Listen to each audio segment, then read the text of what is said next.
And sensitivities are a really interesting, issue that we see a lot at the clinic, and almost every single child today has a sensitivity of some sort. And I think, and I want to get your opinion on this. I see it as two-pronged. I see it as, number one, the quality of food has gone down. So you're talking about things like gluten sensitivities. Gluten's been around forever. Celiac disease was, very uncommon. But now you're seeing gluten in heavily processed foods, things that are incredibly hard to digest, have tons of preservatives, tons of chemicals. And that alone will cause the body to go into an autoimmune response to it and start to get into an inflammatory response. But there's another interesting one that I've heard a lot about from different dietitians and doctors, and that's having stress while you're eating. So let's say in a child, they're sitting down to eat something, and the family, the mother and father, start to get in an argument. It gets very heated, and the child goes into a very sympathetic state, like it's, trauma, and the body sees what it is placing into it as causing the trauma. Yeah. So therefore, next time that child has that food, the body reacts. It has a cellular memory and it reacts that way. I mean, it's part of the reason I think so many people say, sit down and eat in peace together. Don't watch something stressful like the news while you're eating, because your body, first off, digestive capabilities go down. You go into a sympathetic state. You need to be in a parasympathetic state to truly digest. Yeah. And you start to have that sort of reaction to it. So I wanted to ask you, as someone that recognized these sensitivities, do you think that was ingrained genetically in you and you're predisposed and there was nothing you could do? Or do you think that's something that came about because of stress and some of the diet? Thank you for mentioning it. Stress is the most underestimated factor in the healthy living and healthy lifestyle. People come to me, they think I'm just going to give them a list of things to eat and to avoid. But that's why you and I are working in integrative and innovative medicine, because we understand the connection between the two. And how you framed it, and you brought it back to me, to my sensitivities. I only recently, with my group coaching clients, shared my story, my health story, right? So I was 16 years old when I was diagnosed with digestive issues. I had gastritis, an inflammatory condition in my stomach. And that was all because of stress. I grew up in a family where my father was very austere in the way he was bringing us up like soldiers. What did you do today to become better? I'm grateful to my father today that he instilled this sense of discipline and hard work in me, but it was extremely stressful. And to this day, I vividly remember a day when I came from the clinic and I had more medications on the table laid out for me than my grandmother did. And I sat there and I cried. I literally felt like my grandmother was like, I don't know, in her 50s or 60s at a time. I was like 16. And she, I would always see my grandmother taking medication, right?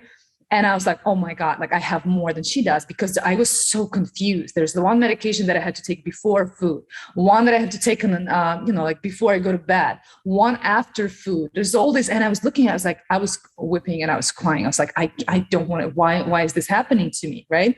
And that was all related to stress, because of my, upbringing was extremely stressful. There's a reason why I left my parents' house when I was 18 years old, and it wasn't because it was all like, butterflies and flowers, right? I was looking for better conditions. But yes, it definitely affected me. And when I moved to America, actually moving here, I remember I had a huge bag of medication with me, everything related to digestion, nothing that I knew about. I was 18 years old. I was just taking everything, like whatever I could buy, like the pharmacy or the doctor gave me all types of medication for better digestion. And then I stopped taking it in America somehow, there's different settings, different environment. And I got married. it was different family environment. I stopped taking it. But then eventually when I come to the full circle and I've experienced the different set of stress factors from work, yes, I could really see. And I talk to my clients. I have clients from, from finance world that come to me with this bloating. And after 6 sessions that we do together, right?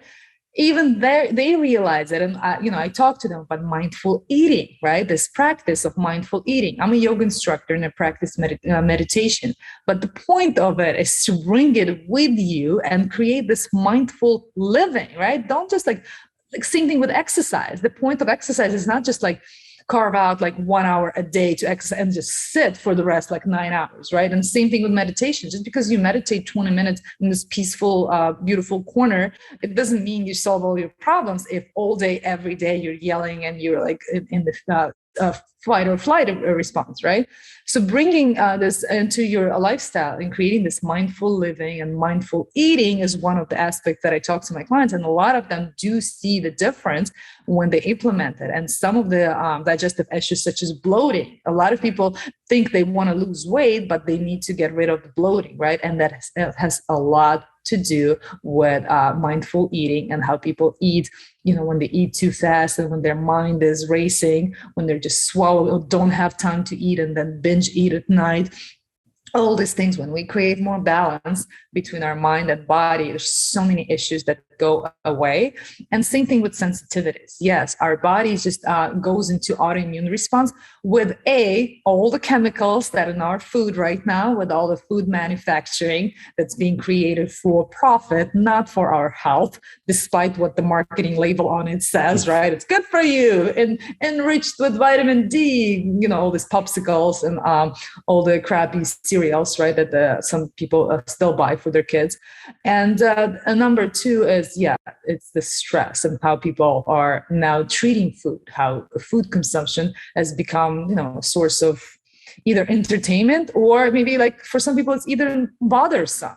Some people are so, busy with other things in life. They wish they didn't have to eat. And when they eat, their mind is not present, right? Yeah, I think it's really important what we eat. There's no doubt about that. We can't say it doesn't matter what we eat, but I think it's even more important, completely overlooked, how we eat. We have to eat in the right state of mind. We have to chew our food more. We have to savor it. We have to really kind of have that connection with the food. There's a diet, the Viva Mare diet. I don't know if you heard of it. Dr. Mare from Washington, right? From Beautiful your clinic. roster. Yeah. And, part of that is just chewing at least 50, 70 times each bite, to chew and sitting there in complete silence. And I think this sounds like torture to most people because they're like, You I know just what I call it? go. No, not torture. You know what I call it? I tell my clients, like, make love to your food. Right. Every bite you make it sensual. Yes, but that's what I do. The gamification process, make it exciting. I always tell my clients, bring sexy back into the kitchen. What's sexy? The sexy is vitality, right? This energy, like we used to associate food and eating with like, especially home cooking, the one that's actually good for you, right? Okay. We used to associate it with like boredom. Like, who has the time for that? That sucks. It doesn't have flavor to it. But now with so many people realizing that home cooking, aids in digestion and your weight loss, right? B, it's like so much better for you, and it's cost effective. And now especially with the pandemic, people realize that home cooking is the only way of living. But how do you make it exciting, right? How do you bring emotions to it? And that's what I tell them. You realize how exciting it is to optimize your metabolism. You have all the tools, right? And as you said, how people eat it, how they cook it, and how they chew it. All of this, it's all about the mindset, right? It's how you approach these things. If you think about it, something that's just like boring, or if you think about it, it's another opportunity to experience pleasure. Well, we are hedonistic, of course. So of course we want pleasure, and that's amazing that you're able to do that, especially with food, and not doing it in the quick way of just running out, grabbing something, eating it very quickly, and continuing in this downward cycle. But part of that, of course, as you said, is mindfulness and kind of clearing some of the belief systems that you may have towards food that have gotten into the poor relationship many have.